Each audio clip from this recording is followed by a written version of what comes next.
É nosso convidado esta noite, José Manuel Rodrigues, deputado, vice-presidente do CDS. Muito boa noite, obrigado por ter vindo. Podemos falar de sucesso nas negociações, nas condições conhecidas. São poucos os pormenores, mas sabemos alguns.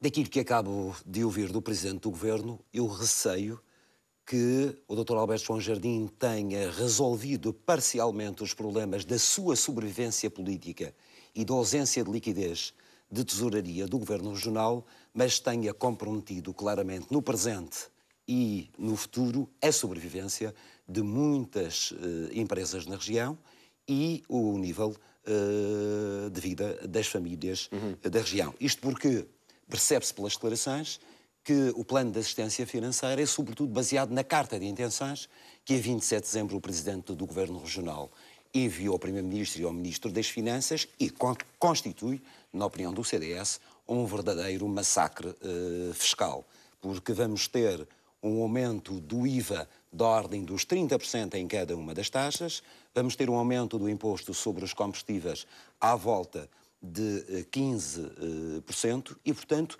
a já débil e frágil economia regional, que tem provocado enormes falências devido à dívida do Governo Regional da ordem dos 2 mil milhões de euros, levou a que tenhamos hoje a mais alta taxa de desemprego do país. E, portanto, todos estes problemas vão agudizar-se com este plano de assistência. Estamos a falar também de um empréstimo que corresponde a menos de metade da dívida.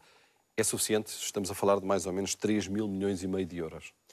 Esse valor dos 3 milhões e meio de euros é o valor que foi encontrado pela Inspeção-Geral de Finanças como necessidades de financiamento da região nos próximos 4 anos. Ainda não sei qual é o valor do contrato que será celebrado entre o Estado e a região. É positivo que a região só venha a pagar a mesma taxa de juros que Portugal está a pagar cerca de 4%. À Troika, ao Triunvirato, à volta de 4%. Agora é preciso dizer que tudo isto nasce de uma má governação do PSD, do Governo Regional, nos últimos 10 anos, que conduziu a uma dívida excessiva de 6,5 mil milhões e a um controlo das despesas públicas, que provocou depois a ruptura de tesouraria e o pedido de resgate em outubro, mais tarde a carta de intenções, que eu acho que é uma má carta, porque o Dr. Alberto João Jardim assume um conjunto de compromissos que não vai poder cumprir, quis recuar agora nesta negociação e, portanto, o que eu entendo é que este plano de assistência financeira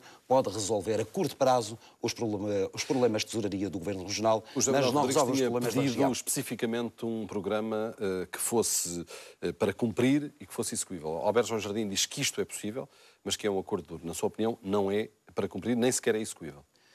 Se os 2 objetivos centrais deste plano de assistência que estavam na carta de intenções se mantiverem, que é a região a ter uma dívida pública a curto prazo, da ordem dos 40% do produto interno bruto, e ter um excedente orçamental daqui a 4 anos, eu digo que não é para cumprir. Não é possível que uma região que neste momento gera apenas 700 milhões de euros de receita anual e tem um conjunto de despesas da ordem dos 1.200 milhões de euros, no prazo de 4 anos, ter excedente É nesse sentido orçamental. também que o CDS está a pedir uma revisão do Estatuto de Zona Franca, nomeadamente para um regime fiscal mais favorável.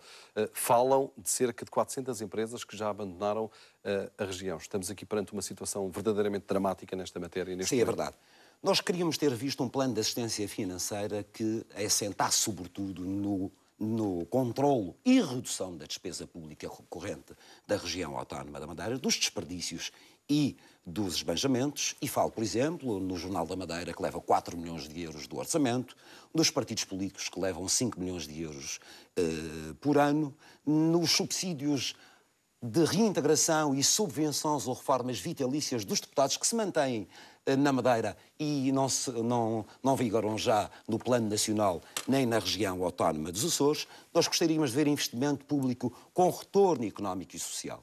Aquilo que vamos ter, na nossa opinião, é mais do mesmo. Era possível ter feito um plano de assistência financeira que não fosse tão sacrificante para a economia regional. Nós entendemos que era possível, no plano financeiro, controlar as contas públicas e reduzir a despesa pública e apostar mais nos setores produtivos, sobretudo no turismo, que tem vindo a descer em termos de taxa de ocupação e também de receitas por quarto, anda à volta dos 30 euros o que é escasso, e uma aposta grande no Centro Internacional de Negócios da Madeira, como disse há pouco, e na Mas atração a de Troika está a investimentos. impor limites muito apertados. Pedro Passos Coelho é do mesmo partido de Alberto João Jardim. Não é de supor que o Primeiro-Ministro chegou aqui, neste acordo, o mais longe que era possível ter chegado. Ou seja, não havia, de facto, grande margem de manobra do ponto de vista, não digo político, mas técnico. Eu julgo que o Governo da República estabeleceu metas e objetivos para o Governo Regional do PSD atingir. As medidas foram criadas, conforme se vê na Carta de Intenções, pelo próprio Governo Regional. E essas medidas é que estão erradas. Elas são, sobretudo, do lado da receita, isto é, aumento da carga fiscal para equilibrar as contas públicas, em vez de redução da despesa pública. A Madeira, sabe, tem 187 entidades públicas. Foram estas entidades públicas que nos conduziram a esta pesada herança que o Dr. Alberto João Jardim agora vai ter que gerir. Este é certamente um acordo para nós acompanharmos ao longo dos próximos meses e, evidentemente, também ao longo dos próximos anos. Obrigado, João Manuel Rodrigues, pela presença esta noite Eu é que no Jornal agradeço. Hoje.